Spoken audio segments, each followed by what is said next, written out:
Dans l'objectif de créer la plus grosse base de données d'intégrales qui existe sur YouTube, je me suis donné comme défi de calculer 100 intégrales en un mois.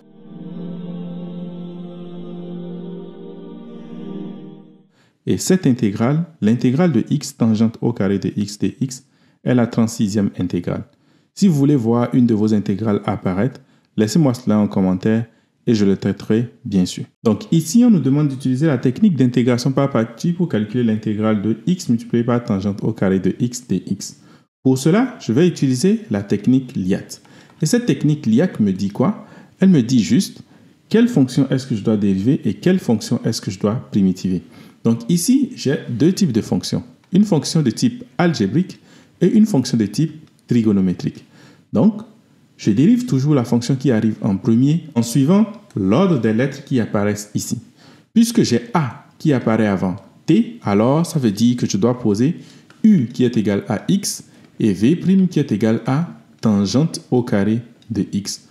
Bien sûr, en posant cela veut dire simplement que je dois dériver la fonction U. Donc ici, j'aurai U' qui serait égal à 1, mais je dois trouver la primitive de tangente au carré. Donc la primitive de tangente au carré, ça donne quoi? En effet, je ne peux pas trouver ça directement, mais il y a quelque chose que je sais. Je sais par exemple que lorsque je veux dériver tangente de x, cela me donne quoi? Cela me donne 1 plus tangente au carré de x, ou encore 50 au carré de x. Donc cela veut dire simplement que si jamais je ramène ce 1 là de l'autre côté, de telle sorte que ce soit à l'intérieur de la fonction à dériver, alors cela veut dire que si j'avais par exemple tangente de x moins x que je veux dériver, cela va me donner quoi? Ça va me donner 1 plus tangente au carré de x et ensuite moins 1, ce qui veut dire que j'ai tangente au carré de x. J'en déduis alors que la primitive de tangente au carré de x, ça va donner quoi? Ça va donner simplement tangente de x moins x. Donc ça veut dire que ici j'aurai tangente de x moins x. Ensuite, je peux supprimer tout ceci. Et donc, je peux utiliser la règle d'intégration par partie qui me dit quoi? Qui me dit juste que si je veux calculer l'intégrale de x multiplié par tangente au carré de x, c'est égal à quoi? C'est égal à u fois v. Donc, je fais le produit des deux là. C'est-à-dire x multiplié par tangente de x moins x. Et ensuite, je fais quoi? Je fais moins l'intégrale de le produit de ces deux. Donc, 1 multiplié par tangente de x moins x dx. Et là, j'ai presque fini, puisque je peux trouver la primitive de cette partie qui est là.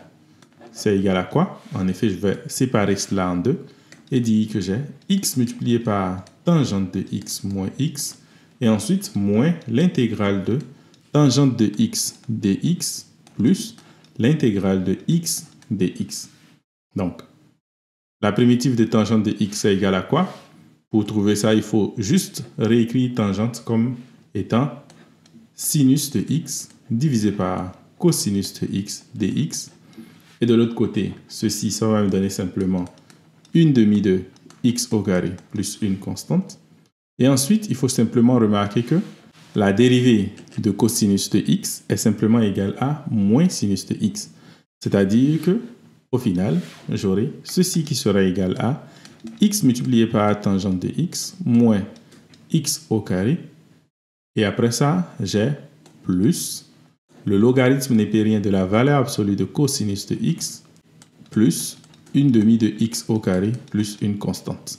Je peux bien sûr mélanger les x au carré ensemble, ce qui va me donner x multiplié par tangente de x plus logarithme népérien de la valeur absolue de cosinus de x et ensuite moins une demi de x au carré plus une constante. C'est intéressant de pouvoir calculer des intégrales où on a à la fois des fonctions algébriques et trigonométriques, mais est-ce que vous connaissez les techniques pour calculer les intégrales trigonométriques?